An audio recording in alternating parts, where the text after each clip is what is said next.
All right. Hello, everyone, and welcome. My name's Ross. Welcome to the Mythic Mountains Play Club. I'm joined tonight by my friends Tanner, Steve, and Lane. And tonight we are discussing the book Three Hearts and Three Lines by Poul Anderson. So I'm really excited. I've been wanting to get to this book for a long time. And here is my pitch for this book, you guys. And then I'm just going to start going around. I'll start Lane, Steve, Tanner. We're just going to go around, toss the ball. Just so you guys know, if this is the first time that you're tuning in, Mythic Mountains, we host a Appendix N book club. And if you don't know, Appendix N is one of the appendices in the Advanced Dungeons and Dragons Dungeon Master's Guide. And some people have said it's like Gary Gygax's back of the toilet stuff. That this is what his mind was filled with. Other people say this is the key to D&D or somewhere in between, but this is like the source, a list of sword and sorcery fiction that were the primary influences for Dungeons and Dragons. And so in this book club, we take a new Appendix N work about every quarter. And then we do a live stream and we chat about it. And if you join us in live stream, we'll engage with you between rounds of talking about it for the next hour or so, and we'll have a good time. So, Three Hearts and Three Lines. I'm going to give what I really brief what I think it is. It is a portal fantasy. My friend Richard calls it an isekai. He says that some guy like wakes up in a fantasy world and becomes the hero. And it's about that simple. But if you crack open this novel, you see the underlying roots, like the philosophical, like fantasy reality roots of Dungeons and Dragons. And this is my pitch. Three Hearts and Three Lines is the one book you should read from Appendix N if you don't read anything else. It is the one book to understand Dungeons and Dragons, if you can only read one. So here we go. I'm going to toss the ball over to Lane. What did you, is this a subsequent read through that you did? What are your thoughts on it?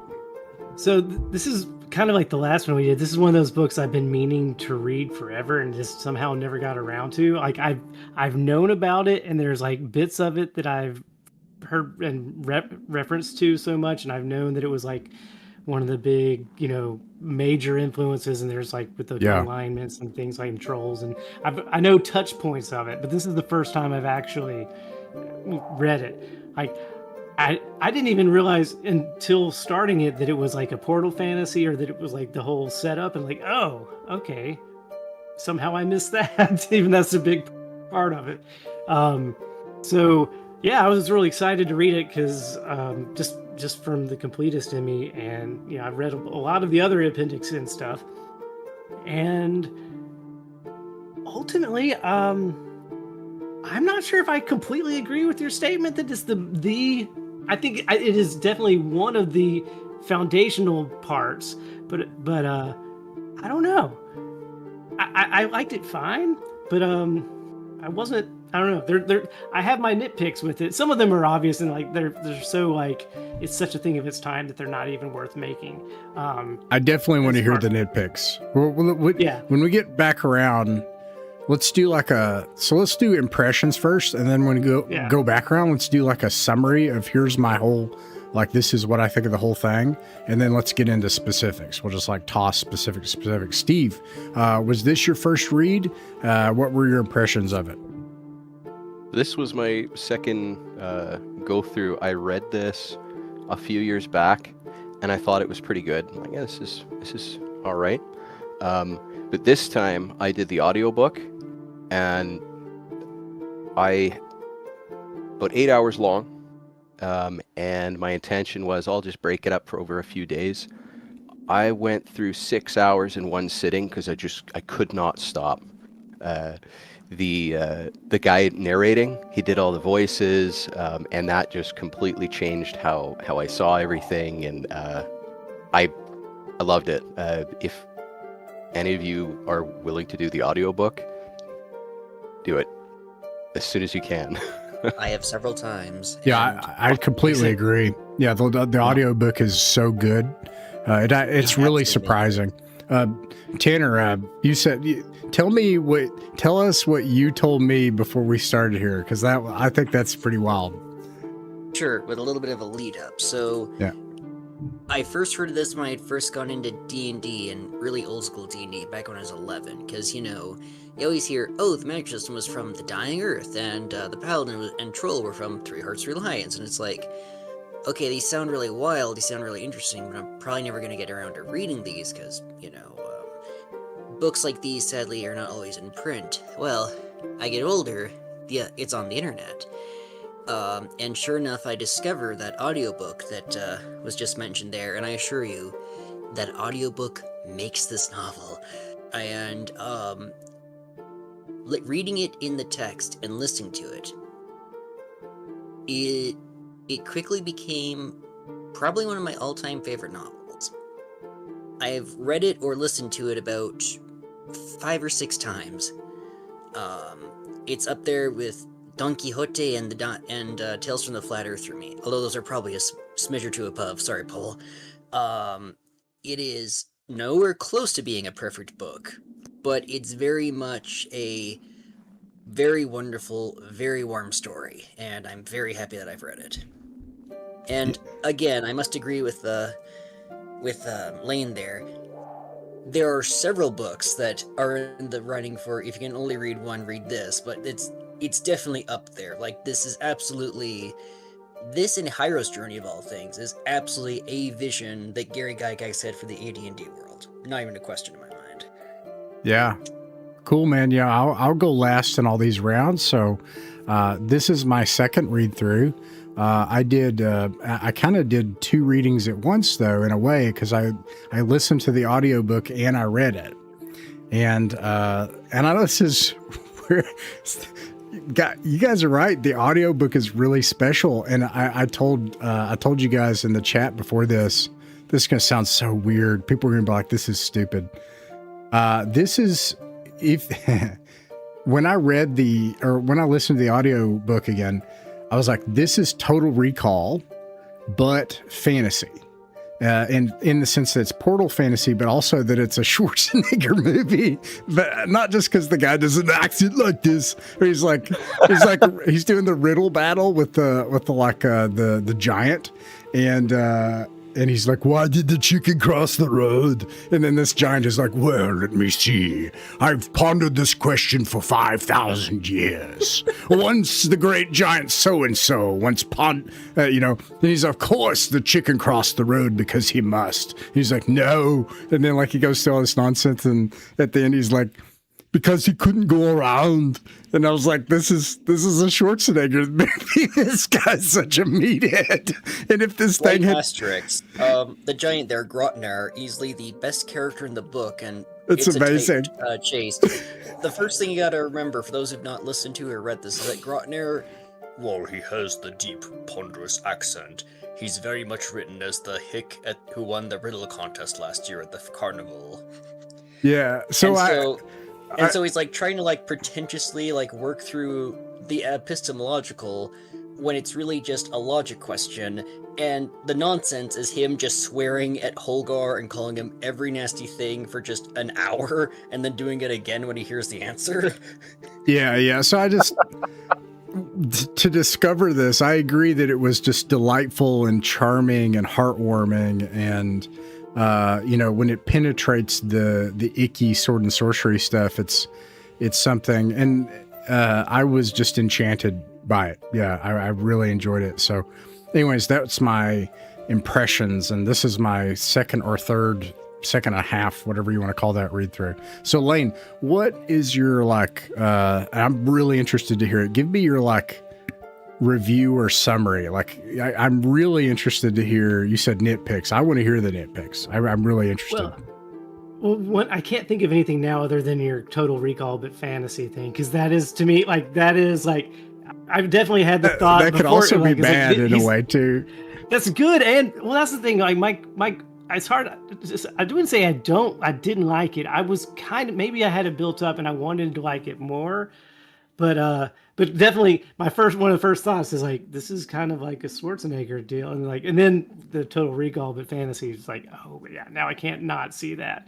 But I mean, so my nitpicks, well, I mean, there's little things like the most special Gap Boy kind of stuff is, I mean, and that's personal. Like, he shows up in all the, of course, it's like a heroic fantasy wish fulfillment things in some ways. Like, this guy shows up and all the pretty ladies want to sleep with him. Half of them are monsters, but they're hot monsters too, Sword and sorcery stuff. Yeah, It's exactly. And like that's 13-year-old notebook stuff for sure. It felt like that. I don't know. It did. Yeah. I mean, one thing I will say, it's like this sword and sorcery, but it's more wholesome while still a little crass and some. I mean, it doesn't get graphic like some sword and sorcery does. I mean, he's just like, hey, he's in the whole paladin thing. He's a wholesome character in a lot of ways, even though he's constantly like, well, I might as well mess around with this one because but it's not lewd, I would say, which is one thing it has going for it. It's as opposed to a lot of the sword and sorcery that may have been influenced by this. Some of it was, in turn, who influenced what. But I'm trying to. What's your overall kind of impression then? Like, how was it overall? Yeah. So I think most of to me, it felt a little just too easy in some ways. Like the world was. I think I was biased because it felt too much like a D&D world, even though I'm going back. This is what caused D&D worlds. It felt like a D&D setting that hadn't been fleshed out very well. I know there's stuff which is a strength of a good D&D setting and potentially a weakness, but it felt like an overland adventure where they literally used random tables. Yeah, and it felt just like a series of encounters. Yeah, a fantasy story written primarily by a science fiction writer, which Poul Anderson did both.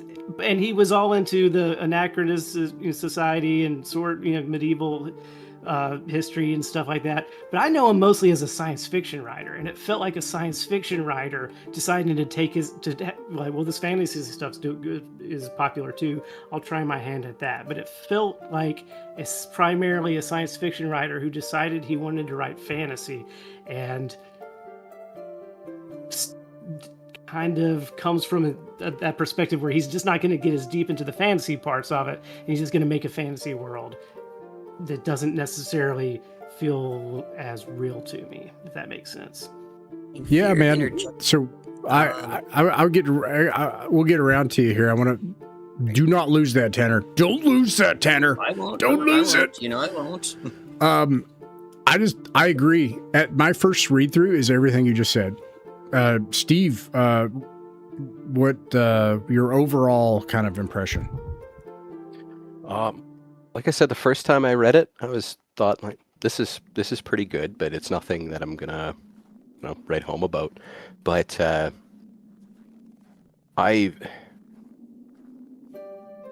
it did seem like the quintessential overland with random tables. Like I think you I think you kind of nailed that. Lane, you're saying that it was kind of like an incomplete setting. I guess that means they kind of nailed it in D&D itself based off of it. But this, I kind of say the same thing about all the books where it's like I was just right into it. But I guess this one I enjoyed so much that I stopped and wrote notes. It's like retroactively maybe, like, because instead of stopping and writing stuff down, I would remember it later, run back and write stuff. It really stuck with me. There are a lot of things in it that I would like to apply game wise. When we get to that part, I've got some things to say, and it particularly near the end, I realized I really want to learn more about Arthurian stuff and Avalon. Like, yeah, was a bit of a rant, but yeah. No, man. Yeah. Goodness, I enjoyed this. And I want to a note to everybody watching really fast. I forgot to mention this. Yeah. Hey, Jake, welcome, man. It's good to see you. I don't know if you're doing your dad stuff tonight and painting your minis. I hope you can paint your minis and have a good time and listen, bro. Or whatever you're doing. He read this book and he tried to read. I'm going to tell on you, Jake. He's one of the admins at Mythic Mountains. He tried to read Fafhrd and the Grey Mouser, and we're like, it's a little, it's wholesome, but then he gets a little gropey at one point, and for some reason, all the girls think he's fascinating. But then when you get into Fafhrd and the Grey Mouser, you're like, okay, and it uses some words I'm not going to use on YouTube that I would use to describe what kind of sex that is. And Jake was like, okay, I don't know if sword and sorcery is for me. And I was like, you're right, dude. it's part of it. Anyways, spoilers for everybody watching. I'm so sorry I forgot to mention this. We're going right into spoilers, y'all. If you have not read this book, I would ask, like, save this video and come back once the video is done. Please do. Yeah, I think it's gonna be fun. I'll and then read it. It is absolutely worth the read. It is absolutely going in, knowing as little as possible. Yeah. You can still enjoy it knowing what's going to happen, of course, but and take the ball, Tanner. Yeah. Tell me your overall what is this work and what was your impression overall? So I'm going to start, and I've already said this. This is nowhere near a perfect novel. It is very episodic because this was a short story first, a novella, and then a couple years later when he expanded it to a novel, he threw in a bunch of vignettes, and that's where you're seeing a lot of that overland travel with random encounters thing. That said, the scene where he's just out of the water, he finds the armor fits him, he meets his great horse named Papillon, which, if you're wondering why he's like, Papillon's a fair name for you, isn't it? Papillon is French for butterfly. So this big, thundering warhorse is named Butterfly. He comes across first a bear. He's like, maybe I'm in Finland. Passes a wolf. No, they've been extinct there for some time. And then passes a lion. He's like, okay, there was an escape at the zoo. This is very bizarre. And I should note that, not every fictional character in a book needs an actor, but it's funny you mentioned Schwarzenegger, because it was actually Rutger Hauer I more envisioned with this guy. Or John Philip Law, if you know who that guy is. He was in Barbarella, he was Pygar. Well, like I said, you know much more about film than I do. That's why I hired you and paid you so much, obviously, to be on this. This I was getting paid, but I'm getting off track here. So that's probably what they're seeing there. This sort of story getting expanded into more of a series of vignettes. And for what you're saying there, Lane, where he said it's sword and sorcery, but it's not nearly as fleshy and it's a lot more good and evil than, get the money and run. This is maybe closer to heroic fantasy, which is right between sword and sorcery and high fantasy. And that's where a lot of D&D and its adjacent material is at. So that's probably what you're thinking of there. Yeah. And then, as for being this perfect man who everyone wants, and he cuts through monsters like they're nothing, which that's not entirely true. He does have to work a little bit. Part of it is that he's very much a proto-eternal champion, as we're going to get to later on. Oh, I have thoughts on that. Yeah. Oh yeah, it'll be a fun discussion on alignment for real this time. But the other thing is that this is very much a callback and very much a celebration of the last couple decades from when this was released of heroic fantasy. So there's a lot of Edgar Rice Burroughs in here, where this big strong earthman comes to a new land and he finds a fair maiden, he goes on an adventure with a weird critter. It's very much when we finally get to the Harold Shea stories, this is absolutely drawing on Harold Shea, where an engineering mind comes to a fantasy world and has to figure out how to operate with it. this is very much. I mean, the Duke he goes to is named. I've got the name right here. Because he's sent by this witch. Hey, why don't you go see Duke so and so? Here we go. Alfric. Alfric, thank you. Now, isn't that a familiar name?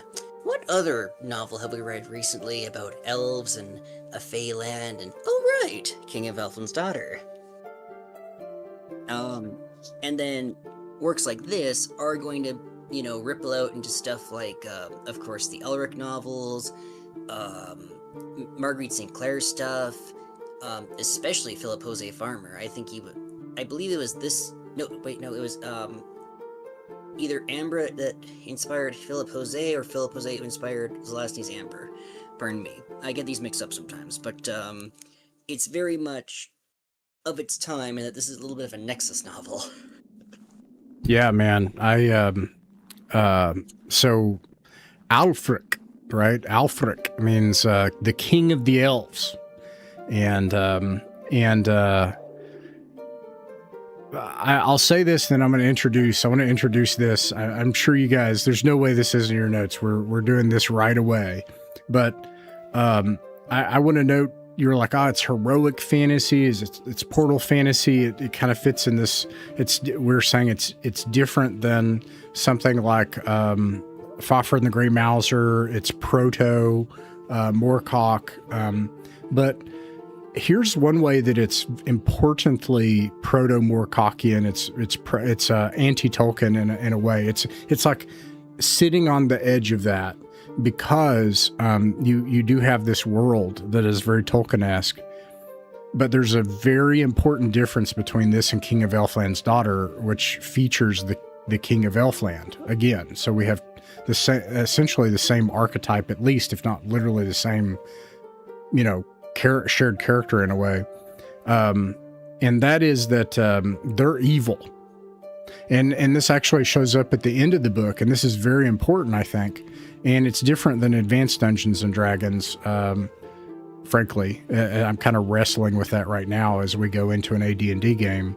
There's a point where they say there was once a time when the fairy kind were kind, or at least neutral, but something happened, and like the demons got to them and changed them. And there's this important sense of like Clark Ashton Smith and Lovecraft, this horror, this awful thing beneath that you don't know what it is, and it's changing this beautiful picturesque fantasy.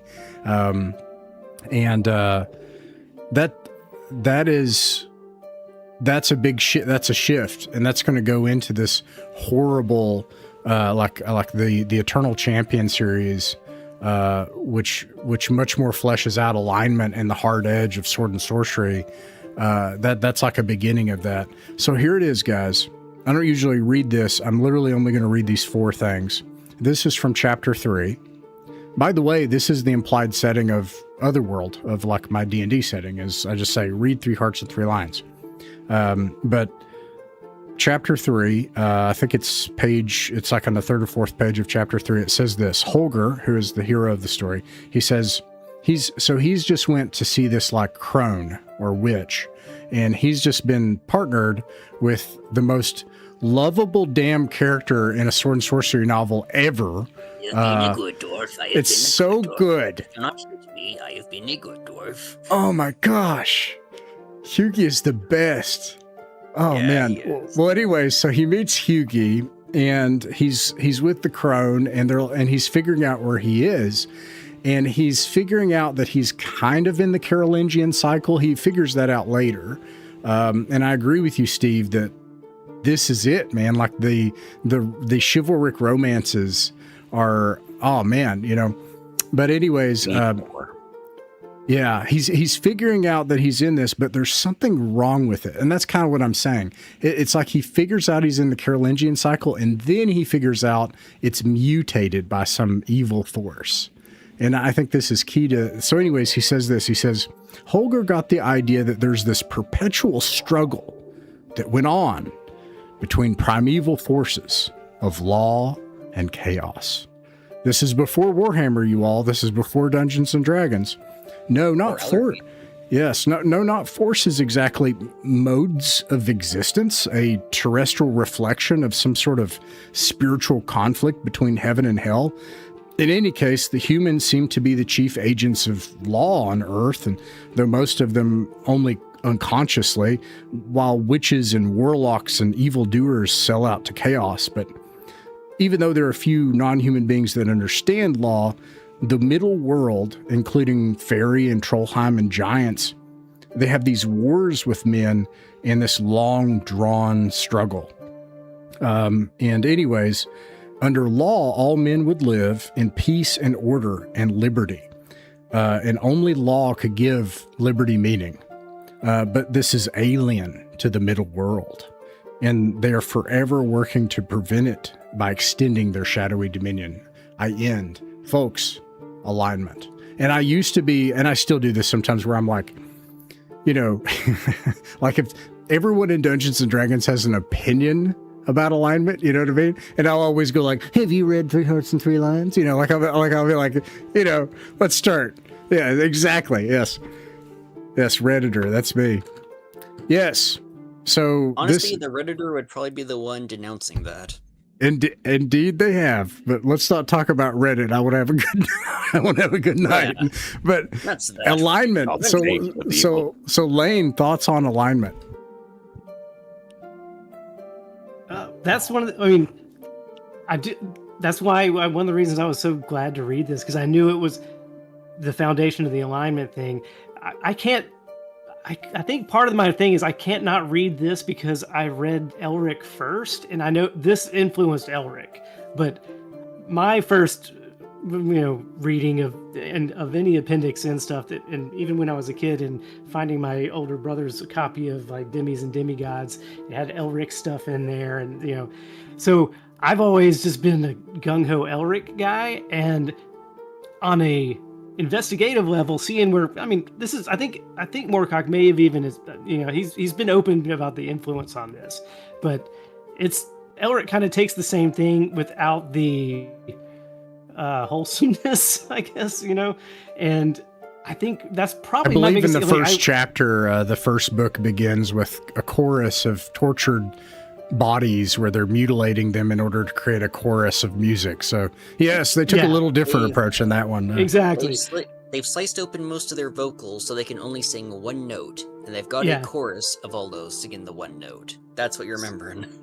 So yeah, Steve. And so we're going there next, Steve. We're going to Melnibide. Oh gosh. So yeah, I mean, I love reading this just on a gaming history level, but I can't not think of the things that I was more foundational on me, that I can see the influences of it. So like, oh, that's cool. I like this. And there were parts of this, there were parts of 3 Hearts and 3 Lions that I absolutely loved. As a whole, I don't mind the whole the serial kind of structure of it. I think that's cool and everything. And it was like you said, it started in fantasy and science fiction as a novella and all that kind of thing. I love all that. I forgot where I was going on this. I'm just rambling, but the alignment is I love. I do like the foundation of it. To me, it's the foundation that, like you said, that all the alignment from D&D comes from.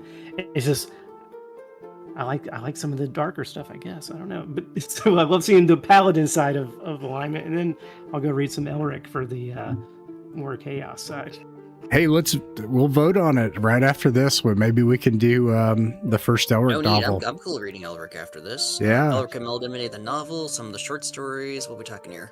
Yeah, well, I actually don't disagree with you about this. A lot of what you've said, Lane, your impressions are the ones I first had. I really kind of found the book distasteful. Interestingly, like my first one, I was like, is this like a self-insert thing? That was my impression, and also even how generic it is. But when you realize this is the foundation of all those non-generic things, and then also it's generic for a reason. Like there's this, which I'll get to at the end, actually. But I think it's generic on purpose, and it's meant to set up the surprise of like, oh no, something's wrong. This like picturesque Sleeping Beauty fantasy is not what it's supposed to be. But anyways, Steve, what are your thoughts on alignment and encountering it in the world of Three Hearts and Three Lions?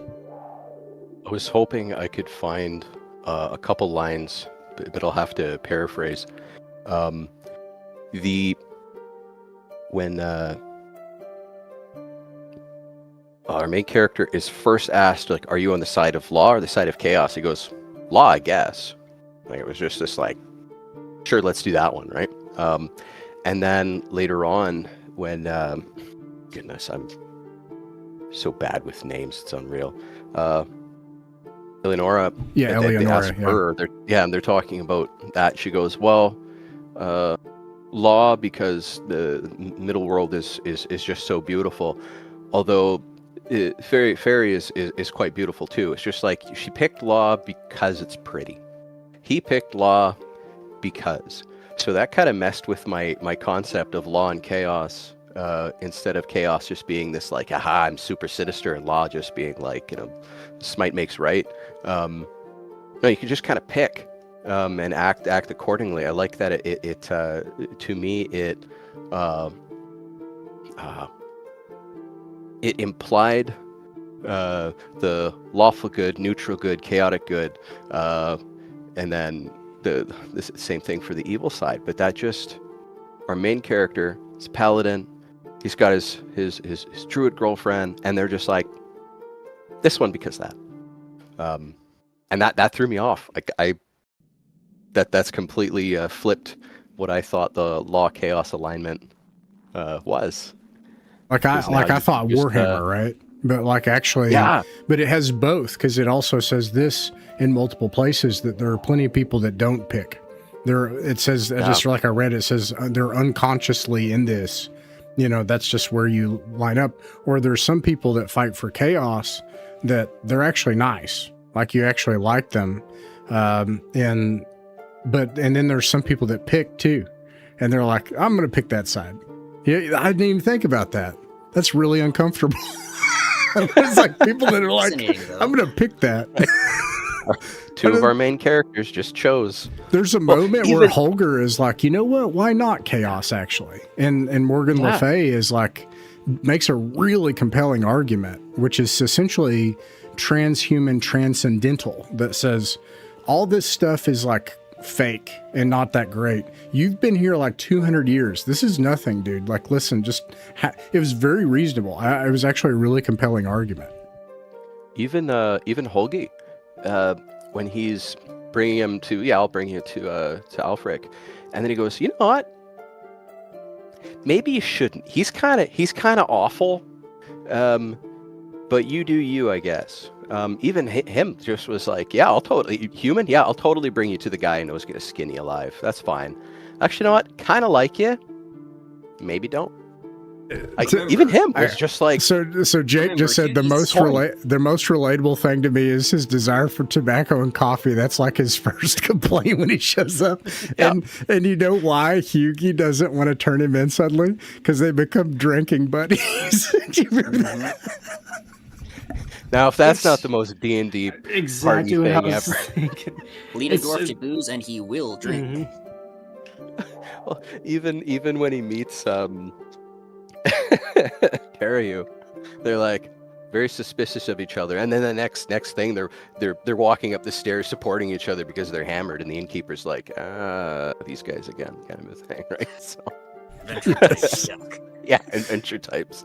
Adventurers bonding in a bar in a tavern. I mean, get more D&D than that. Yeah. What was that scene in the SpongeBob movie? Like the bartender's like, why do I always get the nuts? I don't know. I have sadly missed out on that movie, Tanner. But I don't have any kids in that range yet. I'm in the Paw Patrol phase, but anyways, we'll probably see that movie next. No, I'll be honest, Paw Patrol's my jam, but only the original version. It gets too complicated later on, and they all, Anyways, Tanner, alignment. Okay, so before I give my honest opinions, I need to give the Tanner contrarian answer. As I don't think I'm a contrarian. You guys skipped right over the part where the common language is a thing, too. When he's talking to Mother Gerd, the crony mentioned, he notices, wait a sec, I'm not talking English. She's not talking English. This is like archaic Danish French? What? And he also knows so- the language of law, which is Latin, which is how he can do blessings and talk to people in that alignment. Yeah. So anyway, into the alignment part, because you guys have actually given a very good overview of it. I'll just fill in some gaps here. So, if you've ever read the first edition Dungeon Master's Guide, I think, where it says, Gygax lays out, the ideal society will operate under lawful good principles, and, your reaction bonuses are actually better for being lawful good, because everyone knows you're going to be the best employer. And it's like, even though Gygax, in the same book's like, yeah, the best alignment's chaotic good, you should do that instead. If you're kind of wondering what he means by that, like, okay, humans are good aligned? What? You read this, and you get that it's doing lawful good in a Three Hearts, Three Lions sense, in a Edgar Rice Burroughs sense, where, mankind is this sort of innate brotherhood and sense of honor, and that's what they're writing about. Of course, over time, that view of humanity in SF and fantasy, shifted very, very hard, and it's about to shift very, very hard in the timeline of these books. Something else worth noting that is interesting that we haven't brought up yet is that on the portal fantasy aspect, this actually takes place like right before or right at the beginning of World War II. The reason Olger even ends up over here is that he's joined the resistance because his motherland of Denmark has just been taken over by Nazi Germany, and he gets shot and it's scaves his head and he falls into the water because on his mission to, they don't say his name, but they're smuggling out Niels Bohr, the historical figure of Niels Bohr. That's how he ends up here. The book actually categorizes Nazi Germany as chaotic evil and links them to the fairy side, actually, which for a lot of people, and that's also being kind of re-examined because a lot of, truisms and ideas about a lot of these fascist states are being questioned nowadays and being re-examined. But the time, I think, what year did this come out as a novel? Yeah, like late 50s, early 60s. And make no mistake, I'm not going to harangue it for having an opinion from the 60s. I think that's important. And as we go through Space Viking, I see something really similar where I'm like, this is the 60s. This is it's part of the story. Like it's actually post-war myth, absolutely. That's right. But for many, many years, Nazi Germany was a lot of people's idea of lawful evil, the structure of evil, the banality of evil. Lawful evil, and this is saying, oh no, this is destructive, it is chaotic, it is something different. Yeah, in the book, it presents it as this like fey supernatural force that's rising again or something. Although I should mention on the fairy part, where you say, the demons got to them or something's gone wrong, that's kind of true, kind of not, especially if you take into account his other fantasy novels. Hofkregi Saga, The Broken Sword, especially the Merman's Children, I think it's called, where the reason that all these supernatural creatures are having a freak out, and the reason that they're so on edge, is because of the rampant rise of Christianity, and the old gods are literally dying, and their time has come to an end, and they want to keep their time going as long as possible.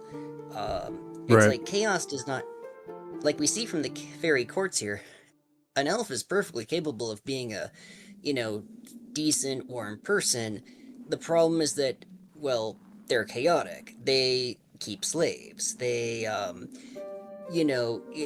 it's bad manner to turn down an invitation to an orgy. It's fun for us, but it's not good for us, if that makes sense. Yeah. They don't have souls, I think is what he said at one point. That's correct. Yeah. And Holger actually thinks one elf he's talking to is blind because her eyes are blue on blue, no pupils. Wow. Yeah, there's alien creatures. And I'm going to try to loop this back at the end because I think this is actually key to understanding Dungeons and Dragons. Actually, I'm going to skip ahead. I'm going to make this statement. Well, I didn't want to interrupt you, Tanner. Actually, I don't want to take your turn yet. Anything else on alignment? Couple things. Yeah, tell me. A big reason that I'd actually argue against this being anti-Tolkien, more of like a parody of Tolkien, like a good-natured leaning over and like going honk honk with its nose, because it is drawing on a lot of the same sources. You know, the riddle contest, the giants, the dwarves, the troll. We'll get to the troll. What makes Moorcock stand out is him asking both, you know, well, hold on a sec, if chaos is so bad, what is lawful hiding in the closet? And the other thing is that he's using that to explore a lot of, like, id, ego, superego, and kind of the extremes of humanity there. The Gord the Rogue novels are not quite on those level of Elric or this, but, like, it's kind of fun to read that after those, because it also argues for a certain alignment, how true neutral is actually the best, because it maintains a balance. But we're probably not going to get to Gord the Rogue, sorry. I hope we do. But yeah, Ooh, I don't know. nice. Yeah. Well, anyways, yeah, guys, man. Oh man, Steve, you just kind of like. So how many times have I dogmatically said that original alignment is not a choice? And now the problem I'm encountering, and I always even said, like, look at book 1, because it tells you if you're this, you're in this category. You don't get a choice. And that's true too. It's actually just that both things are right at the same time in a way. And now we're getting ready for Advanced Dungeons and Dragons, and it's more complicated. And you got these, like, they're like, oh, which one do you pick? That's startling. Yeah, man. It's more that the alignment should pick you, if that makes sense. Yeah, it's an interesting and mysterious thing. Okay, well, this time we'll pass it around. I don't have anything else to say about alignment, except that I think in revisiting this, I'm also revisiting both what Gygax thought of it. We also did the video, the exegesis of Advanced Dungeons & Dragons character creation, and we went through like it very thoroughly, and we went through alignment, and I was surprised then too. And Tanner, you nailed it. Like, that's exactly what Gygax says, and it's ruined my assumptions coming from original D&D and what I thought how it should work in classic D&D. But anyways, you guys, when we pass the ball this time, I'm going to take the ball first on this one. Do whatever you want with it. If you got something, I'm going to be silly this time. I'm going to have fun, because what I'm going to do is I'm just going to throw you all like a few D&D isms. That's it. And and Tanner, help us elevate me out of the D. You guys be the smart guys. I'm just going to have, here goes. Here's 4 I found. Oh man, it's so good, guys. The Magnesium Dagger. It's a Vancian magic item. It's the Dagger of Burning. And it's like, you know, it's important. It's actually part of it, to skip ahead. Genre is fake. The whole thing, that it is not prescriptive. It doesn't, and this I think is utterly central to Dungeons and Dragons, in fact. But anyways, Chapter 3, well, we already went over that one. We already talked about overland encounters. Here's one. Original Dungeons and Dragons, the castle roll. The knight rides forth to challenge him, and he's victorious, so he's permitted to the fairy court. That's in the rules. The giant... Oh, by the way... Oh, go ahead. By the way, that armor was empty. Man. The giant, and this is mechanical in original D&D. The giants in book 2 and when you get to giants as a result in an overland encounter in OD&D, it has like its own section, and it's like these types of giants, and they all have a giant bag of gold. And so the dwarf is like, oh, it's a giant. He's probably got a giant bag of gold, and he's metagaming like he does, you know. And anyways, that's directly mechanically in the game. Okay, Lane. I think that goes to some of my, well, let's go just go the D&D-ification of it's one of those things that drives me nuts about D&D, is that people take things from a book and say that's the rule. I mean, that's the rules, and therefore it has to be that way. And this is the most foundational example of that, is this book. Because even the other Appendix N books, like, you got Vancian magic, but that's been wobbly around enough and then done so much. This literally is, you got giants, they have to do this way. The troll is the biggest example of that, and now we'll get to that, I'm sure, because that troll encounter is so good. It's that scene is amazing. Y'all, that's how we need to be doing troll encounters. When you get a troll, that's what we need to be doing. That's nasty. That's how troll. But like the deification is trolls are just these long-limbed, long-nosed things that regenerate. Okay, that's cool, but that's from this one book. That's not really a full-on folklore thing about trolls. In fact, the folklore of trolls is so vast, but you talk to your average D&D nerd, and he's like, trolls work this way. And it's just from this book, and that's it. It's like, no, trolls are from folklore and have all your sorts of complaints weirdness. about this book are exactly, it's like a mirror. It's I agree with everything you're saying, and that's why I love the book. It's all true. And it's awesome seeing it's a strength and a weakness, but it's also like it's pointing out the things. I love me some D&D, but the culture of it has things that annoy me, and like it's just straight from this book because of what Gygax did with this one book that he really liked. Yeah, no, you're absolutely right. Yeah, no, it's like, but the biggest thing is the people, we take trolls from this and we lose the terror and how nasty trolls are. That's anyway. Yeah, it's an example of like, and again, the D&Dification of fantasy really starts with this book, and this book is great in a lot of levels. I'm like, it's too influential. Yeah, no, that's what I'm saying. I'm saying it just as a good thing, but that's true too. It makes it. This is some of the stuff that cements it as a commercial theme park world. It's a cinematic universe, and that's what I was going to call it. This is like this is a central foundational brick to the D&D cinematic universe. And if that's a bad thing, and actually I agree with you that it's at least bad in the ways you're saying. This is partly the fault. Yeah, Steve. As one touch point is great. As a dogmatic version of D&D is the problem, but it doesn't have to be that way. I'll be. And yet it is. Yes, and yet it is. Steve, notes. I've got a lot to say about that troll, and I didn't even realize. But do it. I think that should be like the next topic, is everybody go around and talk about the troll. But what I have to say for D&D-isms is our hero, what is the first thing he does when he wakes up? He steals a horse. No, the horse and he loots first. Yeah, but he's still like, I'll take it, done. And he takes all this stuff. Oh, I don't know who this expensive armor and sword belonged to. I guess it's mine now. Hey, it fits. And he's like, yeah, it's like, wait a sec, this armor fits really well. That's kind of odd. It's like the Dungeon Master's handing him plot armor or something. Yeah. Is it the Dungeon Master handing him plot armor, or the character starts at 4th level? Yeah, little bit of column A, a little bit of column B. And also, whenever you find armor in D&D, it always fits. So, but I think that's really funny. On D&D-isms, it's that wakes up, steals a horse, steals a bunch of stuff that he doesn't know is his, and it all fits. You guys are turning me against the novel. I love it. Yeah. I thought it was great. I assure you, it's not our intent to mess with your mind here, Ross. It's like, remember, this is pulp adventure. It is an action movie in literature form. Please don't hold that against the novel.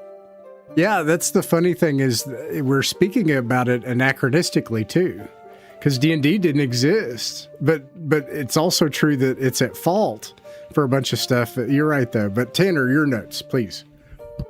Pardon me. Yes. So. I'll go over some quick ones that have not been brought up yet. So, Hulgi the dwarf. He's Scottish, he's short, he's a gruff little warrior, he likes his booze. I'd argue he is as much the prototypical D&D gnome as much as he is the prototypical dwarf. Because he's got that cantankerous humor of a gnome. He's more of a woodsy guy than a stony guy, although he still can feel stuff underground. That's where that comes from. And before this novel, go figure, the big, it's so influential and people don't even know it exists, right? But you see all these little ripples. I am 3 hearts, I am 3 lions. Hughie's Scottish, when a lot of dwarves before this were Nordic. They were Swedes. But the Scottish dwarf starts with this. And you're going to learn pretty quick whether you love the novel or not, because if you read it, him and Eleonora the Swan Bay, they speak with this thick bro you gotta read. Yeah. Yeah, and again, the audiobook, man. I'm sorry, please go ahead. Yep. Oh, quite right. Part of the reason the audiobook is a slightly better option is that you don't have to read the bro unless you really like the bro. Something worth noting is that, elves, they are swordsmen and they are sorcerers at the same time, and never the two shall be split. Something we should mention that this is as much an OD&D novel as an AD&D novel, because if you remember the first take on multiclassing, elves could be fighter magic users dash thieves, but not, say, a magic user thief back then. Like, they were spell swords, and that is what they are. That is core to their being, right? And this novel very much presents that. Actually, man, people are going to hate this, but I'll say it. I completely agree with you. You know, me and you, Tanner, and you, Steve, we just finished. Man, did we get into original D&D, guys? We got in real deep, guys, and we played a lot of original D&D, and it's I have to be honest and say I think it's actually a slightly different world. It's not the same as Advanced Dungeons and Dragons, which to make everyone even more mad, the fundamental D&D world of 2014 D&D is not appreciably different than Advanced Dungeons and Dragons. It's Dungeons and Dragons. It's become the thing that Lane is talking about, where it exists on a mountain of its own assumptions and is self-referential at a certain point. Yeah, I think this is more original D&D, and I'm kind of wrestling with that right now. Well, anyways, I agree with you. Let's do the troll. Let's just skip ahead to the troll. I have nothing to say. You guys take it. Oh, go ahead, Tanner. One more thing I need to bring up. Yes, please. Here. Eleonora, the Swan May. I think you called her a druid earlier. She could be one, but I think they made Swan May something separate in Monster Manual 2 because of her. Wow, I didn't know that. I need to get Monster Manual 2 and 3. But that's next up on the list. Okay, so the troll, Lane. Oh, I mean, the troll to me, I mean, is the so book's worth it. We're spoiling it. So briefly describe what happens, and I have to note dungeon adventure. But they're deep underground. Right. Deep. I mean, and they're hinted at the trolls are like, they fought giants and stuff, you know, but trolls are like the nastiest creature that anybody has ever seen. They built up like trolls. It are like almost nobody's ever fought a troll and come back to tell the tale. Nobody's ever defeated a troll. And of course they're like, well, if we beat one, that'll be pretty impressive, won't it? But then they go deep underground, and just the fight it's a great fight scene. I mean, that's probably one of the best fight scenes in just iconic classic fantasy that I think, you know, you can find. But that troll, I don't know, it's just terrifying and nasty. And that fight, they're chopping off limbs and is crawling around like a spider and coming back.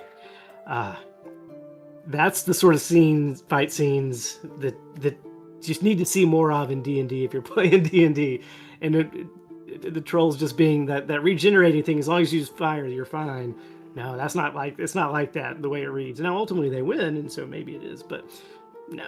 I wish I could think of, I don't have it in front of me to put out any excerpts from the fight, but I mean, you're a DCC guy, and it's like they use that. It's like they use the monster alphabet thing, and was like, how can I make this disgusting and stomach churning and really uncomfortable and horrifying, and it won't die, and I've stabbed its head, and now I'm holding it in a fire because stabbing it's not enough, decapitating it's not enough. I also have to hold it in a fire.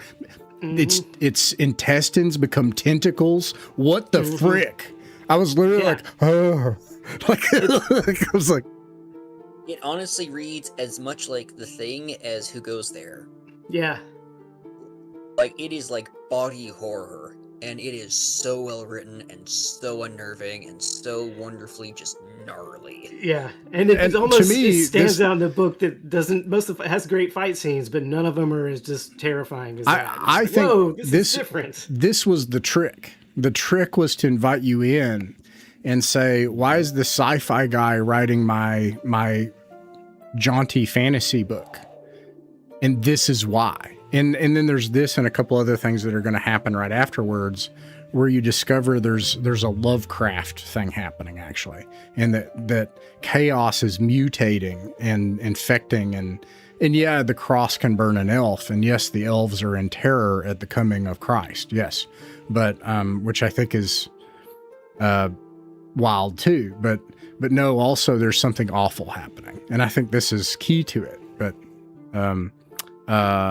Paladin I'm not sure if Forge, you've read it. welcome. Yes, it's a good book.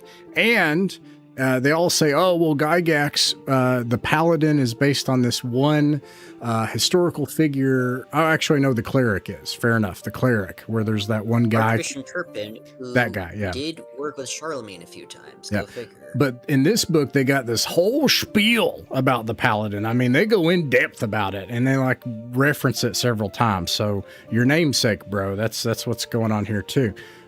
Steve, the troll, man, the troll. Okay, so the first thing, this is the funny thing, is in my notes, I wrote troll encounter, and then I put first time, because they didn't do the fire, and I'm thinking, oh, they don't know. It was the first time.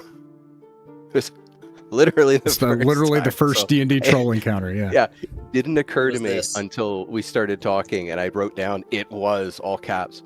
But so the scariest thing about the troll is that introduction and that maintained absolute casual thing for the troll the whole time is you have this echo, right? Go, go, go. And then you just hear, oh, and he's just reaching out. So they hit him, and he's just going, oh. That's the only sound he makes is, oh. And has that smirk on his face, and he's smiling the whole time. The horse crushes his head, it puts back together, and he's just smiling the whole time. This is not even his whole day, and that was the that was the single scariest encounter I think in a book. That was like for me. That was the that was perfect levels of sinister. Yes, that was one of the most horrifying, just period, like in a book. Yeah. And then Noxious Bones, are we going to talk about the werewolf? So we'll talk about the werewolf in a second, but by the way, Jake, The next one. so first of all, CD Blade, good to see you. Chime in if you want. Jake, who's Noxious Bones, are we not going to talk about a werewolf? Let's do it. Once Tanner's going to talk about the troll, and then we'll talk about the werewolf. That was absolutely on my list, absolutely. But before we get there, see, Jake was one of my 5e players, and everyone said that Ross can't run the game without cosmic horror, like it's a crutch. Like every single time, it's always going to become cosmic horror. And I am vindicated. The fundamental reality of Dungeons and Dragons is the ultimate twist that there's this great horror beneath it all. I think this is fundamental, and this would lead in, I think, into Moorcock and things like that. But that's the big play of the book. And I keep saying that. I'm going to say it a few more times. Is it was meant to make you think it was this charming fantasy portal novel. And actually, it has something really horrifying to say at the end, and that's the point. But anyways, Tanner, the troll. What?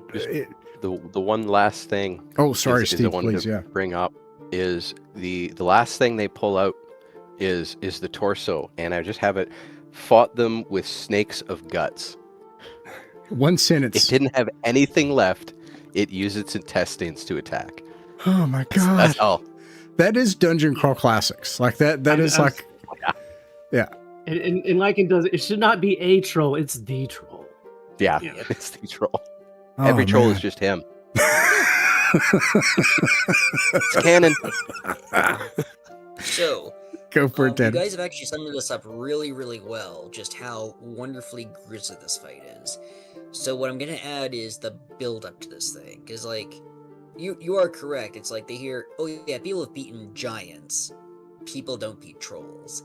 And there's actually a very great amount of time in the book spent to them going under this underground passage to where they need to go, and it just gets, you know, clammier and tighter and colder, and they know he's down there. They know this is his lair. Like, they will come to him sooner enough, and they're like, and we should make clear here, this book is partially a comedy. This book is very, like there's, you know, mentions of slavery and orgies, and there's violence and stuff, but, you know, it's very... A close friend I introduced this book to actually compared it to, like, the writings of Stan Lee in early Marvel. In that kind of, yeah, life's a bit rough, but you keep smiling, you keep laughing about it. And this is the point where that mask comes off completely, you know. This is where this goes from comedy action fantasy into horror action fantasy. And I absolutely agree with you, Ross. Cosmic horror and cosmicism is a huge part of D&D. Like, I'd even argue in something like Facing the Frost, which came after 3 Hearts and 3 Lions. That absolutely plays with the darker, chaotic mishmash that makes up our universe. Also, if you really like the darker horror side of fantasy, definitely check out the works of Alan Garner, because he runs with stuff like that you see here. Really good stuff. And the final note I'll make on the troll, it's like, because remember, they don't have the meta that we do. They don't know about the fire thing yet, so they just hack off and said, huh, that wasn't so hard. I have no clue why everyone gets so worked up about a troll. And then they turn their heads, and they see his hand walking like Thing from the Addams Family, and they're like, uh-oh. And they realize, oh, that's why no one comes back alive. Oh man, yeah, the troll.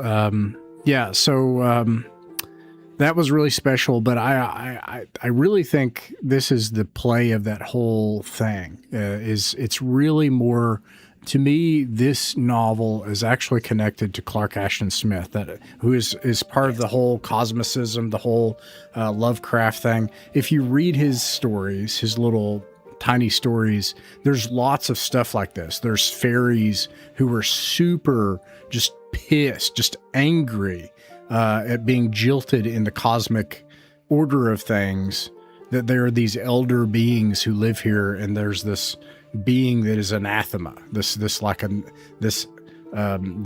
being of light, this Christ that comes and reorders this reality here locally, which is different than Lovecraft. But this shows up in Clark Ashton Smith multiple times. And that's key to this novel. And it shows up in Dungeons and Dragons, which has been an interesting conversation for me, because I've had people, not a lot, most people have been like, oh, that's interesting. But I've had a couple of people either not like the amount of Christianity in our recent original D&D setting, or they've loved it a lot. And the people who have been very enthusiastic about it, I have to say, this is not actually an aesthetic choice. This is actually my understanding of the underlying fiction of the ontology. And it's not even exactly our ontology, but this is part of this struggle, this cosmic horror, this whole thing. And anyways, werewolves. I don't even know if I'm allowed to say on YouTube what the werewolf did. I don't know. I want to say it because, and that was something too, right? That I want to frame it. Let's just do it. I'm going to hand it off to you guys. You can tell me what the werewolf did and under what context. I'll toss the ball. Lane, tell us about the werewolf in the town. Well, so Now, granted, it's been a little bit since I read that chapter. I was trying to remember, did it actually eat a baby, or just did the babies get away? Yeah, it didn't. It did. The baby did get away. It did describe a situation with an infant in its mouth bleeding. Yeah. They got the baby before it ate a baby, but there's implied that it nearly got multiple babies, right? And it's someone else wants to take over on that, but it's did it eat a baby? Yeah. We had a baby getting bludgeoned and cut open and bled and stuff. Yeah, it was. I know that Holger Carlson either implied he could or actually did lay on hands and cure disease, and he had to get out of town pretty quick because everyone from miles around would demand that. Yeah, yep. But he was like, she had the flu. The grandmother had the flu. She was gonna be fine, but did he lay in hands, or who knows? Yeah, Steve, you got anything to say about the werewolf? Was it the mayor's son? Yeah, absolute little hero. The whole time, that little guy is just kicking Holger's leg the whole time, right? Just, I'll fight you. Yeah. Absolute champion. Did feel like a great the mayor's boy, because the lead in another Anderson novel, High Crusade, the kid in that one is a little badass too. Yeah. So let me frame it. So I don't remember why, but they had essentially a moment where they're able to stop at a town, and this is really interesting because the novel essentially is a linear passage of every D&D encounter table, literally. Like each type of encounter table, you have an overland situation, you have a dungeon, you have a fairy court of intrigue, and you have NPC encounters. And then here we are at the town. And this is a town adventure, and it's a murder mystery. And it's a supernatural murder mystery where all of a sudden, like, this werewolf just shows up with a baby in its mouth. That's what happens, and it's bleeding and stuff. And they stop it from eating the baby, but it lopes off. And then they start investigating, and they figure out that is it the grandmother? They suspect everyone in the mayor's house, and so like the crowd gathers at the mayor's house, and Holger's there, and they demand. They're like, find out who it is. And this is such a great D&D moment. The blacksmith is like, we're gonna have to kill all of them. That's right. That's right. Legality. Oh man. And they figure out, if I recall, what I don't know, they kill him. I'm sorry, I actually don't remember the outcome. They find it was the daughter. The daughter, right? And, right. That's better. That's better. Yeah, everybody's like, oh, she said she didn't want to do it and stuff. Yeah. And he was just like, just tie her up around you know when it's going to happen. Just put her in a box, you'll be fine, and then everything's cool, right? Well, and there's all the repeating, like, well, just get her far enough away from the middle land, and because magic has a range, so get her far enough away from the influences of the middle world, and she'll probably be fine. And and they were going to tie her up on the right nights, and maybe they did that. I can't remember. That's even kind of like a D&D outcome, to be honest. That's like not even anyway, sorry, go ahead, Tanner. Yeah, just give her a late night. She'll be fine in the morning. Another D&Dism as well. If you look at how AD&D and OD&D frames it, how it's not really a choice when you become the wolf, and how it is a curse. Like, that's absolutely how it's portrayed there. It's like, I didn't want to do it. It's but the beast inside had to get out. Yeah, it's great. That was totally a really. I think it's really key because it revealed that things should be adventurous. It's funny how we're reading this, because Tanner, you're right too. Like, we can't put all this on the novel. That's kind of weird, but at the same time, we are in retrospect, and it is. Like, it also is the foundation of all these kind of things. And this reveals, I think, how a city adventure should actually work. It ought to be like a circumstance with choices that are unfair and adventurous and consequential and stuff. Jake says, I wanted to say you touch on cosmicism. He says cosmetology, which I think is the study of makeup. But it's cosmicism, I think we were talking about, which is Lovecraft. And he says, I've been watching a lot of Malcolm Geit interviews and his love of Arthurian stories and how they relate to a Christian creation and how all those stories have that kind of manner to them. And I got to say, I mean, Malcolm Geit, you can't go wrong there. That's my jam. If you want to have a nice evening, Arthurian legend, if you really want to have, and also Tolkien and a lot of other things, you want to have a really good time, just listen, just sit and listen to Malcolm Geit, like crack open all of the meaning of like a section of Tolkien or something. And stay tuned, Jake, because we got this Appendix N book club. I got something big coming up with my friend Nathan, where we're going to look at things like analogical patterns. And we're going to look at these like archetypal patterns in Arthurian myth and stuff, and how that's important for role-playing games too, and how that would elevate that whole thing. I've got some interviews coming up, and we're gonna go full Malcolm Geit, bro. We're doing that too. So, nice. Yes. Oh, anyways, Tanner, did we talk about the werewolf? We get the werewolf. We did the werewolf, and I was going to throw in, it's a fun sequence, but I actually prefer the Nixie encounter. Oh, yeah. No, that was So deep. what's happened is that, what we're going to learn is an old rival of Ogre. I've got his name here, too. I'm going to say Fultonbrost, but I know that's not right. An ex-Saracen who actually did convert and was his buddy for a time. He hears that he's looking for Holger. He's like, "Oh crap, he's gonna come and beat me up." Kirahu. He's Kirahu, thank you. And like, he's actually really happy to see him. But there's the matter of Eleonora, because she and Holger are interested in each other, but he wants to get home, and he, he's a bit of a ladies' man, so he doesn't want to like string this girl along or get her really happy and then he's gone. So of course, Fernhugh, is like, well, if you're not doing anything, he kind of like leans in, starts flirting, she's receptive, and Olger starts getting jealous, and he gets annoyed, and when he's going to fish, he pricks his thumb with the hook, and he shouts out, "Ugh!" He wouldn't do this normally, but all of us together, he just shouts this guy, "God damn it!" And that one act of a paladin taking the Lord's name in vain is enough for a chaos critter, a Nixie, to pop her out of the water. "Good day, Sir Olger." Bring him right back down. She makes it so he can breathe underwater, or that's part of her domain. And she's gonna hold him there as a concubine. And she's gonna have all these predatory fish. I forgot that was a Nixie. Yeah.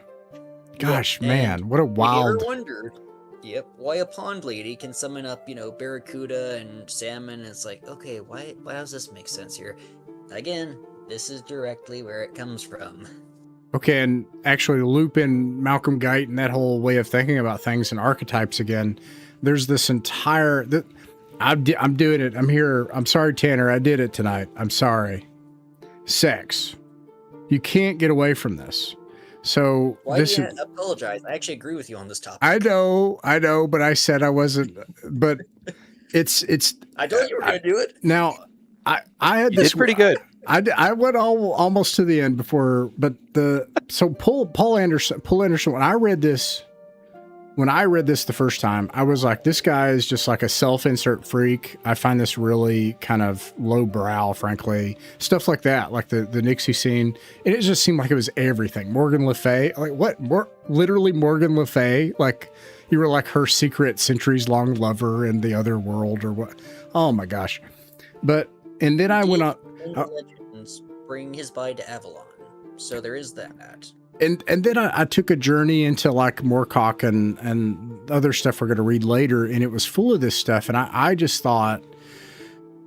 thought maybe this is an aspect of it being commercial fiction and it needs to sell. Maybe this is just how, like, I also used to read contemporary sci-fi, people like Heinlein, and Heinlein is kind of weird and gross sometimes. And I thought this is just how these men are. They're just weirdos and freaks. And maybe this And then I revisited Shadow of the Torturer.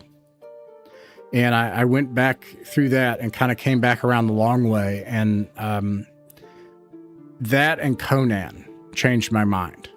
And I decided that sex is not actually this just commercial or self-insert thing. It's actually deeply, importantly, archetypal and human. And it has to actually be in specific ways. And this Nixie encounter is that, because mythical creatures want the seed of man.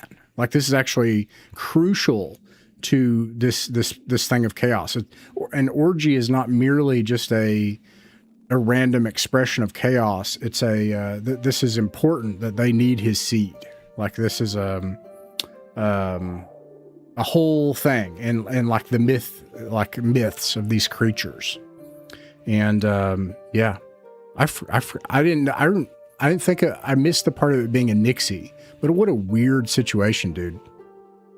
One of the things that I loved about that is when she starts talking about, oh yes, the barbarian priests, they bring me gifts. You know, they've been bringing me gifts for a long time. It was just like, they've been worshiping this thing as a god for however long, and she's got all these bones, and they're not just piles of bones, they're beautifully, meticulously laid out and decorated. Messed up. And it's the Little Mermaid, by the way.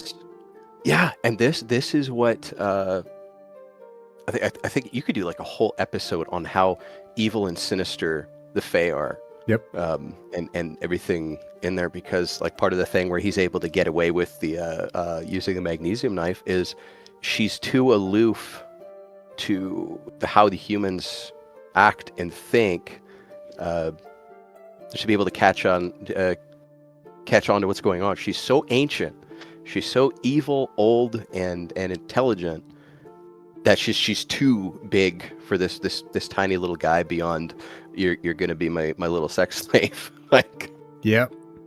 Yeah. But she's still, even though he describes her all the fishy, her feet are a little weird. Her mouth, she's kind of fishy. But she's. If I didn't have anything better to do, I'd just hang out with her. Or it's worse. It's worse because he gets out of it alive, and his thing is he's like, "Gosh, dang it, I should have done that." Like, man, what the heck, man? Oh, geez. I mean, the wholesomeness of his love for Eleanor, I guess, is the only thing that keeps him from joining. Man, you say wholesomeness, but I know. All right, I have to describe the scene. Okay, well, that's yeah. So there's a scene where he's with Eleanor at night, and they're getting weird, and she's like a young woman, and he's older, and it's, you know, it's a whole thing. But like, they're laying together, and it's getting like teenage, even though he's not teenage, and he's groping her. And and she's like, yeah, I don't want to go any further into that, but there's oh man, it's so freaking weird. All these weirdos. There's elves watching, like, you know what I'm talking about? Like, they're the forces of the Duke are watching. Give them a show. And he's like, well, maybe they'll learn something. You know, Hughie, to be fair, is also constantly, well, I was trying to give you guys enough some alone time. Right. You're not taking it. What's wrong with you? Why aren't you taking advantage of that? Oh, geez. I was all the way across the world to find a maid and doesn't know what to do with her. I will say that the sexual stuff in this does not bother me at all. Like, I actually think it's pretty tame, all things considered. No, you're right. The only thing I need to raise an eyebrow at is the age difference. Yes, that is what happened back in the day, where, you know, in the Middle Ages or Greece or whatever, where like they'd. It does say she's 18. She's 18. Yes, she is legal. You know, that still is gross to say. I'm sorry. I understand what you meant. It's like, I understand, you know, he's not trying to be gross about this, and hypocritically, I'd be comfier with like a 20-year-old guy getting with like a 40-year-old woman, and I'll let you make whatever judgments about me you will with that one.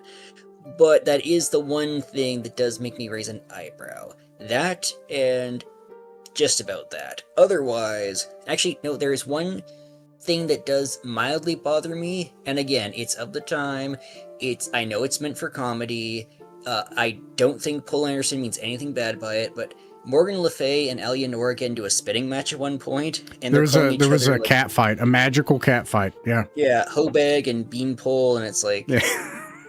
Again, it is partially a comedy. You have to go into that knowing it is lighthearted right until it decides to stop being lighthearted. All right, guys. Well, we got 10 minutes left. I want to introduce one last thing, and then let's go around the table. Oh, have we discussed the Paladin yet? We talked about paladins. That this was brought up multiple times in the text, and they go into their role both in the Carolingian romance cycle, like of ahistorical romances, and also though of the great Carl himself and all those kind of things. Yeah, it cracks open the paladin. Lay on hands we talked about. I would have mentioned, because we didn't actually mention this archetype, and I think this is really formative.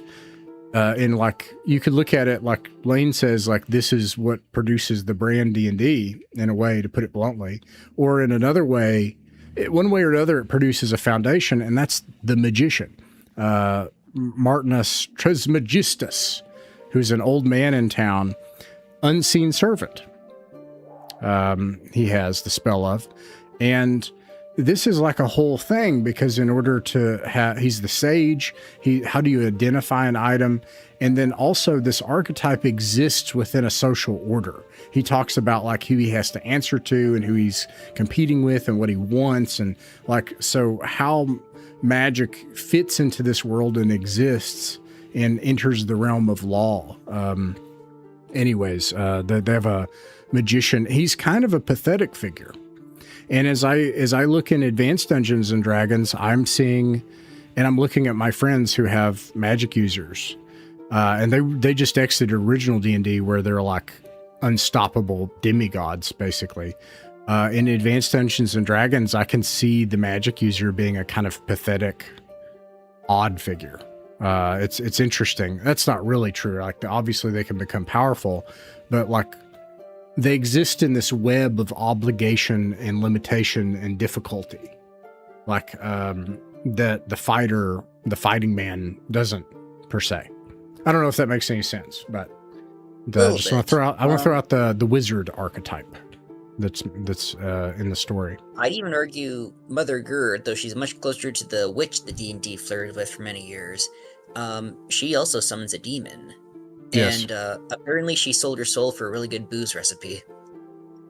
Yeah. So once again, we get that reoccurrence of magic is powerful, magic is mighty, but the people who use it are a little bit eccentric. They're a little bit yes, funny, that's a good way to put it, actually. Let's before we do closing thoughts, I'm going to switch around and go the other way. Tanner, anything else in your notes that you want to crack open? I don't want to miss it. A couple of things real quick, yes. I'm not sure how much we're going to be discussing the ending tonight, but right near the end, Olger is looking through some like eldritch tomes, and he's looking through some holy books and stuff, so even here, the paladin gets spellcasting later on. Great. Pardon, sorry. And then let's take a look, see through here. Is there anything else I should note? Oh, this is actually a big thing. I've gotten into, I mean, who hasn't gotten into our alignment arguments, but like, I always get the same sort of argument back where it's like, oh, well, alignment's a straitjacket, and I've only ever seen people play lawful stupid, at which point, play with better people. And, this and that and the other thing. Figures like Holger the Dane, and go figure, Barbarella, who I mentioned earlier, and people might disagree with me on that one, this one is cool. I even argue Austin Powers, show you can be a lawful good character who's not a stick in the mud. And they even bring that up about the people of law, right? They're like, yep. They violate their own principles, they're hypocritical, they're overbearing, like they literally have a whole conversation about that. It was kind of interesting. I'm not sure if you've ever seen me or the Stick post, but like that webcomic for a parody actually handles alignment incredibly well, where the entire point is what you're striving to be, and like kind of the principles you're living through as imperfectly as you are. And, you can be like the most decent guy in the world and like kiss your wife to bed and like bring your kid to school the next day and be of evil alignment and then go to work and do these horrible atrocities, right? It's like, it really shows you what alignment's actually supposed to be like. And this absolutely shows you how characters in a Dungeons & Dragons world interact with and understand alignment. And it's really essential reading in that regard. It's just that's definitely worth thinking about. That is a really good thought, because I look at the fairy court, right? The fairy court, they're actually really interesting and enjoyable to read, and the scene is fun, and like they're actually great. But these are also the people that will sacrifice children or eat people or like murder or do other things I can't say on YouTube, and this is essential, and something that we should have mentioned earlier. Morgan Le Fay, the reason she's doing all of this is because she loves Holger. Yeah. Even though they're on the opposite side right now, she still misses him. Yep. She wants him back. It's like, yeah, what she's doing is wrong, yet she made a really compelling case. She is. Like, she's a fascinating villainess. She is a wonderful character to read about. Like, make no mistake there. Yeah. Okay, Lane, what other notes do you have? Well, going on the alignment and the wizard and made me think of like, I complain about the D&D-isms and D&D-ification of, but again, it's foundational, and it really makes me like every time I always go. I haven't. You brought up Dungeon Crawl Classics. I haven't, but now I'm going to. This is how alignment works in that, which is, people who don't get understand D&D alignment, you can look to Dungeon Crawl Classics, and that's it's doing what this book did. That's fair, dude. Also, I can't argue with that. And even like the witch, I mean, Dungeon Crawl, her patron is Alfric, the king of Elfland, which is a patron and patron magic. I mean, it's kind of starts that, and then Moorcock kind of is the other archetype for patron magic from DCC, but you can see it start here too. And then you mentioned the wizard or the magician in town. Like, it's the first lame wizard shop in D&D too, which was a thing that almost went away, and was not there. You can't buy magic items. Yes, you can. It's an original thing, and this is I like the wizard was not that impressive, but then he also was pretty useful. But he's just got a shop in town. You just got to go to the wizard store, go to the magician shop. Wasn't he just something? What is it? He had like, it was like the town wizard / diviner. That is to say, the guy who like helped find water with a stick / like goat midwife or something. Like, he had like 4 titles that were like that, Right. The working class wizard. Made me think of it's another novel, and it's like, so there's the touch point, or like you mentioned, Total Recall, but fantasy. Just there's a lot of 80s fantasy, vibes, but in some ways the touch point that is, I think, some people might, is the Princess Bride, as far as like the way the world is not super developed, but it's developed enough and is similar enough to our own, and it's got a little bit of that lightness. There are points where it gets darker into that cosmic horror, as we learn at the end, but the tone is kind of it's not quite as silly in some ways, but the world, it made me think of the Princess Bride. I wanted to mention, and it's not light in tone, but there's a similarity in how it connects with the normal and how like a world would work. I recently started reading the first Thieves World novel, or group of short stories, I should say, and I made it through some of the first short stories. And how a magician works is the same in Thieves World, where it's these people who they find some other way to get by, and it's dangerous and unwieldy, and either they need to answer directly to the authorities, because the authorities are not going to put up with that. So like they have like a whole certification and a guild and stuff, or you're off the beaten path and you're doing, what are those cards that tarot. Yeah, you're doing like these things to access powers, like that witch in a hut, you know. And I'm proposing this is probably how magic works in D&D, actually. And that is to say, in classic D&D, it's dangerous and it either needs to be unauthorized and probably you're taking drugs you shouldn't right now, or it's actually they answer to the emperor himself, and you don't get to talk to that guy, and he's a patron or whatever. Anyways, Steve, notes, please. Got two things I want to mention. One is funny, one's serious. I'll start with the funny one. Is how the scene has already come up, but a classic story trope that would lead to conflict was completely derailed, and that one was with Morgan Le Fay, and when she's seducing our main character, and he gets busted by his girlfriend, who's not quite his girlfriend yet. But then, you know, they have their little spat, and at the end, now you've got the lovers' quarrel. Except he's like, we're not doing this. We have to go. Let's go now, right? Like, that would have been like a whole several chapters of, you know, these two separate stories that develop, and then they come back together at some key point. Completely derailed. We're not doing this. We got to go. And that, I loved that. And then the serious one is back to Alfric. When he's talking to him, Alfric starts talking about Napoleon and the implications of what does he know? Like how connected are all these worlds? Because our timeline in this thing is completely screwy. But now you've got this guy who knows about Napoleon. How much does everybody know about the world around them, right? And that just, to me, it was like, wow, the implications of this. It doesn't line up, right?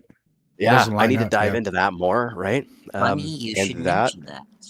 Yeah, and these crossing worlds has made me really interested in that multiple universe format. Multiverse, yeah. And I'm trying to word it. I haven't got it fully articulated yet, but it was just this. Yes. I'm very interested in exploring that more in the way this was done, and I think from what I kind of understand, the way the overworld works with having all these, you can pull anybody from anywhere. That kind of made me think of that too. But I gotta steal the puck one more time here, because I'm actually gonna really validate you tonight. So, when you said how much this guy knows, because he knows about Napoleon, not only should multiverse hopping and, you know, brief trips to other worlds also be a thing in D&D, like cosmicism. So sadly, there's no like direct sequel to this, not exactly, but Holger the Dane actually did show up in a few other novels, hopping world to world. He's shown up in A Midsummer's Night Tempest, which is another book by Poul Anderson. He actually meets some heroes from his Operation Chaos book.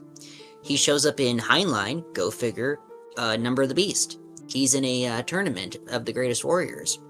And in The Devil Will Drag You Down, he meets Conan in a bar. This is why I pay this guy. This is what I pay this guy for. Wow. Regrettably, his story ends with a really, really cruddy short story from like 12 years back, where like he finally gets back, but Eleanor is like married already, and she gave up on him, and she doesn't adventure anymore, and she handed her wings down to another girl, and Holger is just depressed, and he just calls up Morgan Le Fay to cry about it, and it's just, they deserved a much better ending. Wow. Well, it was her daughter, right? She married and became a farmer's wife, and I think she passed on her if I remember correctly, it might have been her daughter that she passed the swan cloak I down know to. that Anderson did not write that one. That was like written many years after his death, sadly. And it's like, okay, I don't want a movie of this because I know they just screw it up, but like, if they ever do Dungeon Dragons movies of Appendix N, or they ever make like novels of stuff like this, I would love Holger to get his proper happy ending. Yeah. We will see. But it's too late. One final, go ahead. Go ahead. Did Sorry.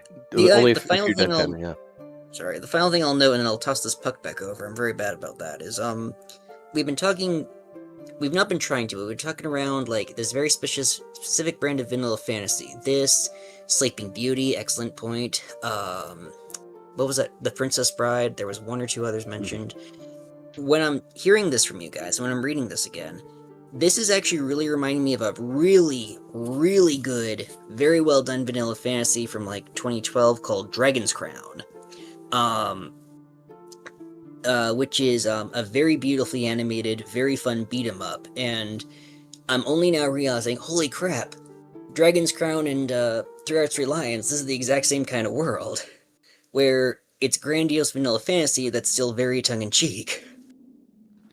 Yeah. But Okay. if you ever wanted to fall in love with vanilla fantasy again, this or that. So let's do. Oh, go ahead, Steve. Yeah. Oh, Yes, we gotta. I didn't really aware of this, but I just want to say the ending, without spoiling it, I was very sad, and now learning that there's no sequel, that makes me even sadder. All right. Yeah. That's it. That's all I got. So closing thoughts. So I have some. This is so here's what I think. My thesis stands. This is, if you had to pick one, and I think I'm gonna bullet point This is why. This is the book. This is Dungeons and Dragons. And here's some reasons why. And I think to get there, we have to go to maybe the book we'll read next. We'll talk about it later. We have to go to Princess of Mars. You have to see that all of these authors were creating a world, but it's very important to see. So we just had this big conversation today about how are we going to do Otherworld and stuff and get the Clubhouse game going and everything.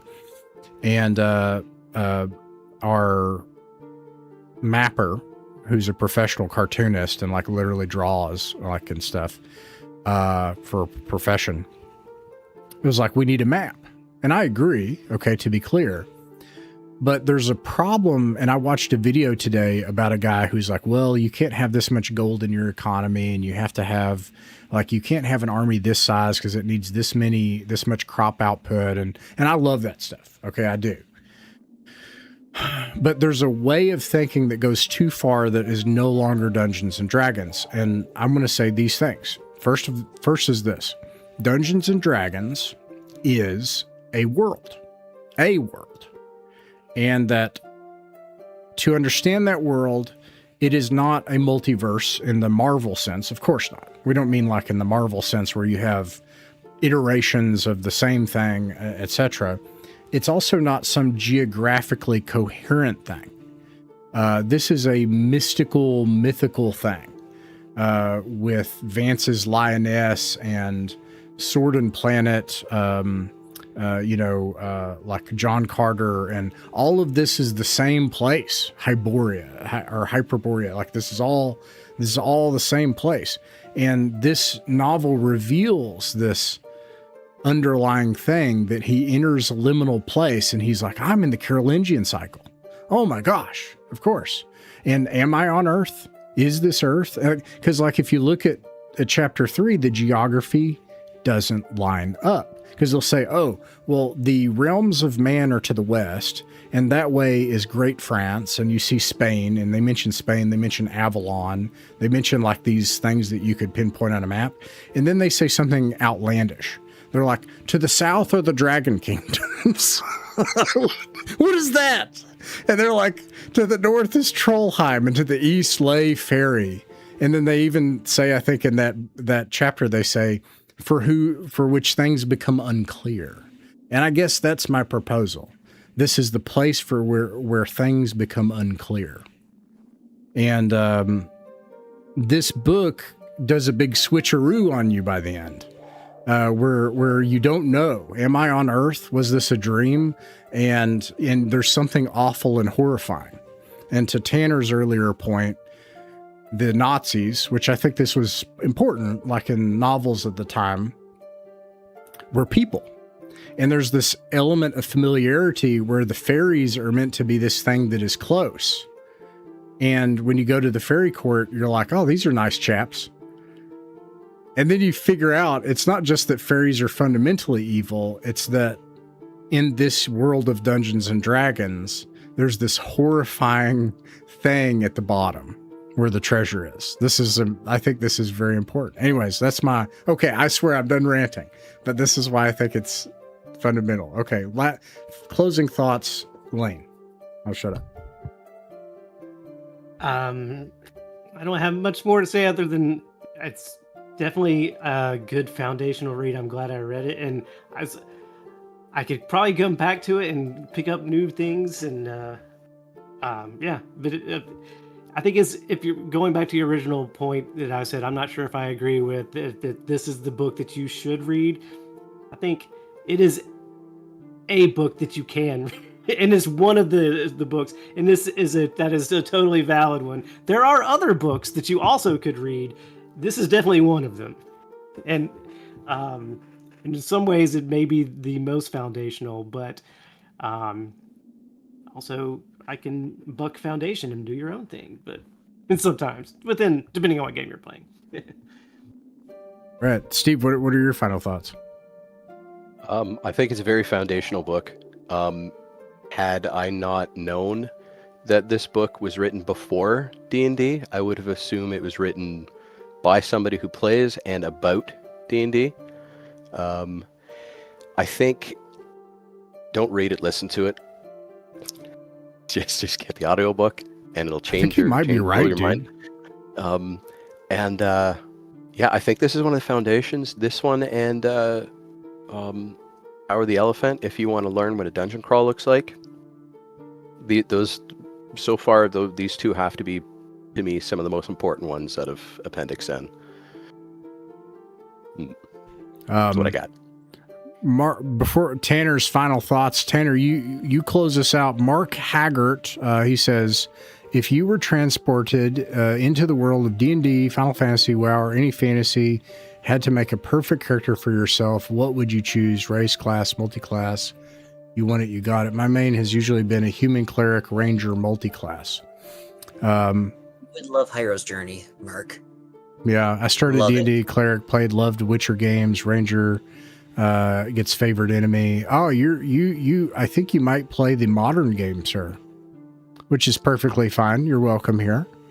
But there's a whole thing we could go into on that, actually. But we'll do Rangers when we do Hyro's Journey, because everyone goes to Aragorn, and they're not wrong. Yeah. But there's so many other Rangers worth discussing, and Hyro Destine is up there, right down to the divination stuff. But should I throw in anything else before the closing thoughts? Yeah, please, yeah. Let me think for a sec.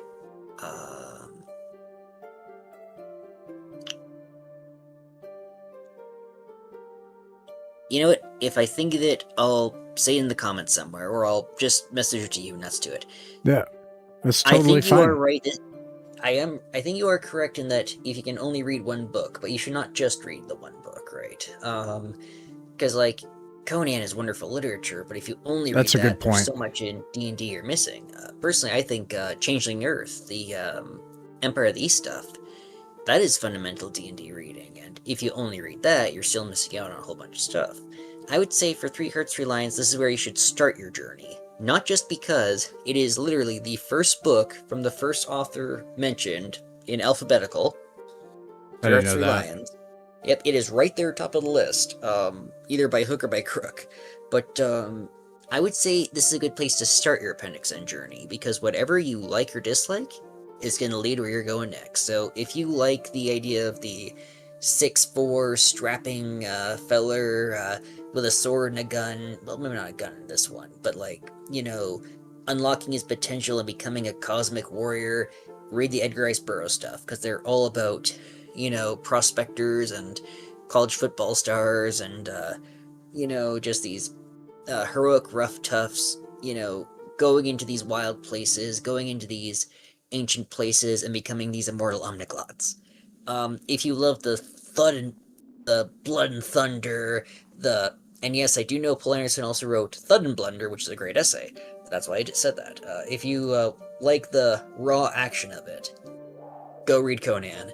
If you love the science fiction approach to fantasy, check out the Harold Shea stuff. Check out, if you love the goofy wizards, like Ross mentioned, read, what's it called there? Facing the Frost I mentioned earlier, because that one's got two very goofy wizards in a very dark story.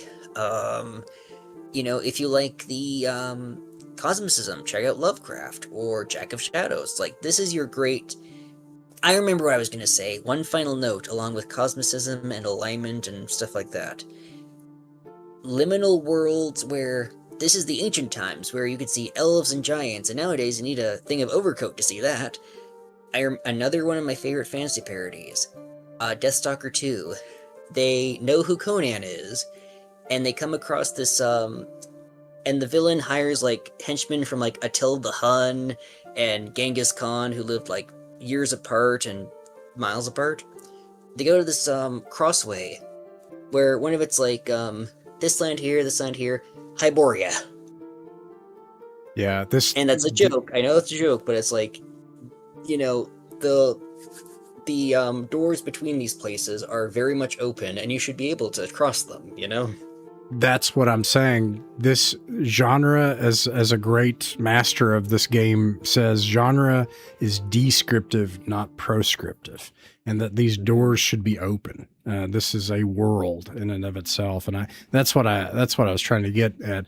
I don't want to leave Mark Hager hanging. I was going to say, yes, actually, my introduction to Dungeons and Dragons was the Baldur's Gate video games, the original ones. And Cleric Ranger, yes, that was my favorite too. And we'll finish with this, does anybody have any cherries on top? That's actually great, Tanner. The doors should be open between these worlds. Okay, then I have to finish with my friend Edward. Welcome, Edward. You're here at the end to say, and I'm going to paraphrase this thing he says. At the end, he says, I've heard of this. I'm paraphrasing. I've heard of this excellent compilation of short stories. It's called something like Appendix N. Indeed. Yes. True. So, that's what we're here for. Yes, indeed. So anyways, this was a great book. I look forward to the next one. Thanks for hanging out, guys. And I'll see you in the next one. Thanks for letting me ramble and talking. It's been fun. All right. Until next time.